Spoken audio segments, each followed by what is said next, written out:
দেখেছো কি হচ্ছে? তোমাদের কোনো ধারণা আছে এটা কি? এটা একটা কিউমুলোনিম্বাস মেঘ সৃষ্টি হচ্ছে। ব্যাপারটা ভালো না।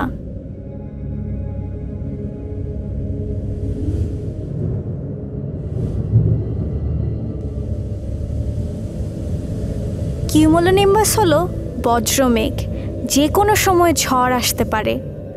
আমি বরং যে দেখে আসি স্কুলের সবাই নিরাপদ আছে কিনা।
বাচ্চারা তাড়াতাড়ি ভিতরে চলে আসো, বাইরে ঝড় আসবে। এখন বাইরে থাকলে বিপদ হতে পারে। টিচার, তিমুল তো এখনো বাইরে আম গাছের ওখানে।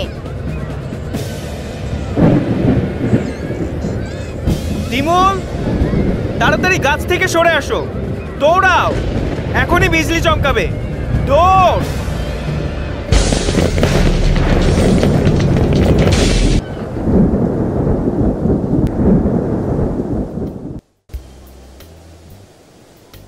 ওহ, বাঁচা গেল। স্যার, আপনি কি করে জানলেন যে ঝড় আসছে?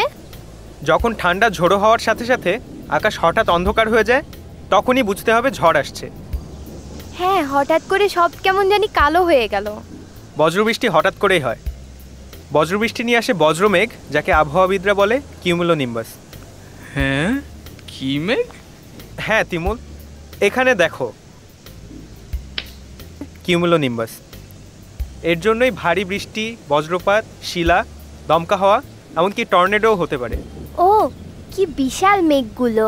এজন্যই সব এত তাড়াতাড়ি অন্ধকার হয়ে গেল। হ্যাঁ, কিউমুলোনিম্বাস মেঘের বৈশিষ্ট্য হচ্ছে এটি খুব তাড়াতাড়ি বড় হয়, 30 থেকে 60 মিনিটের মধ্যে। আচ্ছা স্যার, বছরের এই সময় কি ঝড় হওয়াটা খুব স্বাভাবিক ব্যাপার? হ্যাঁ বাদল, এখন এপ্রিল মাস চলছে। বজ্রবৃষ্টি, যাকে আমরা কালবৈশাখী বলি, সেটা সাধারণত মার্চ থেকে মে মাসে হয়। আবার আসছে। আমি বজ্রপাতের সাউন্ড ভাল লাগে না, আমি ভয় পাই।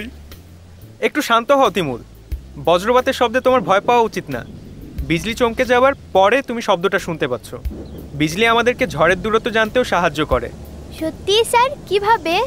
তুমি কোথাও বিজলি চমকাতে দেখলে গোনা শুরু করবে এর ঠিক কতক্ষণ পরে শব্দটা শুনতে পেলে। এই সংখ্যাটাকে 3 দিয়ে ভাগ করলে কিলোমিটারের দূরত্ব পেয়ে যাবে। গোনা সময়টা যত কমে আসবে, বজ্রমেঘ তত কাছাকাছি চলে আসবে।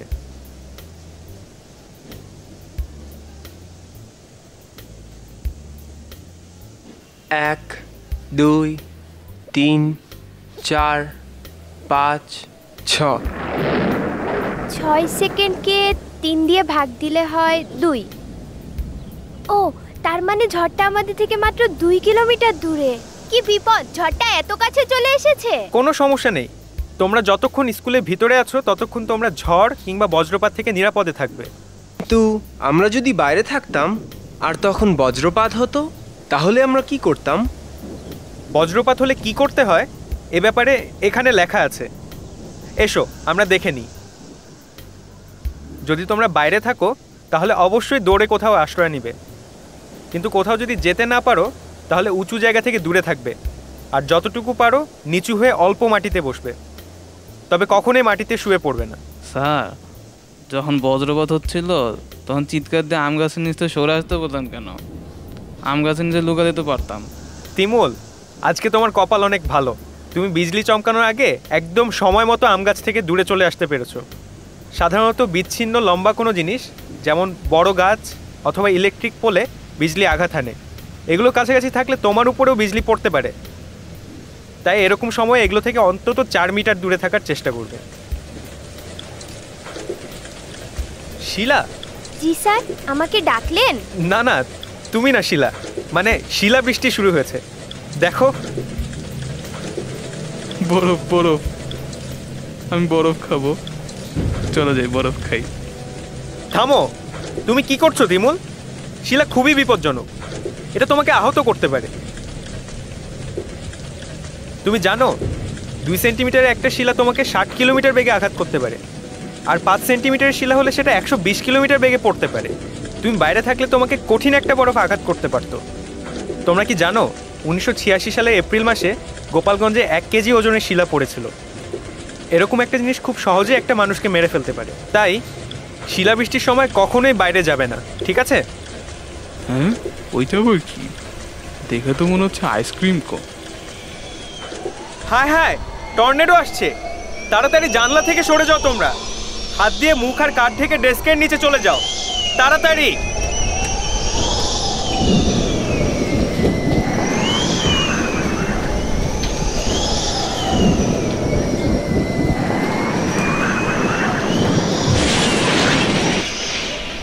বাচ্চারা ডেস্কের নিচেই থাকো আর হাত দিয়ে মাথাটা ঢেকে রাখো। মাত্র কারেন্ট চলে গেল, ঝড় না থামা পর্যন্ত আমরা এভাবেই অপেক্ষা করব।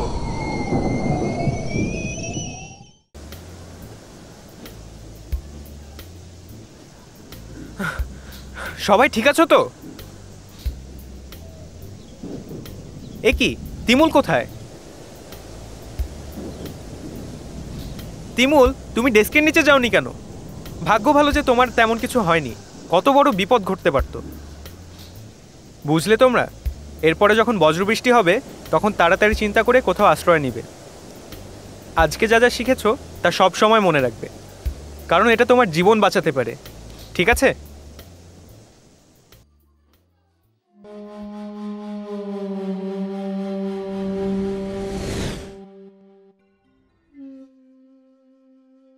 কি ভয়াবহ অবস্থা! বজ্রঝড় কত ভয়ঙ্কর আর ক্ষতিকর দেখেছো? ভাগ্যিস টিচার খুব তাড়াতাড়ি সবাইকে নিরাপদ থাকার উপায় বলে দিয়েছিল। আমি আশা করব আজকে তো তোমরা ভালোভাবেই জেনে নিয়েছো যে বজ্রঝড় শিলা, বিজলি, টর্নেডো সহ কত বিপদ আনতে পারে। ভালো থেকো আর নিরাপদে থেকো। যাই।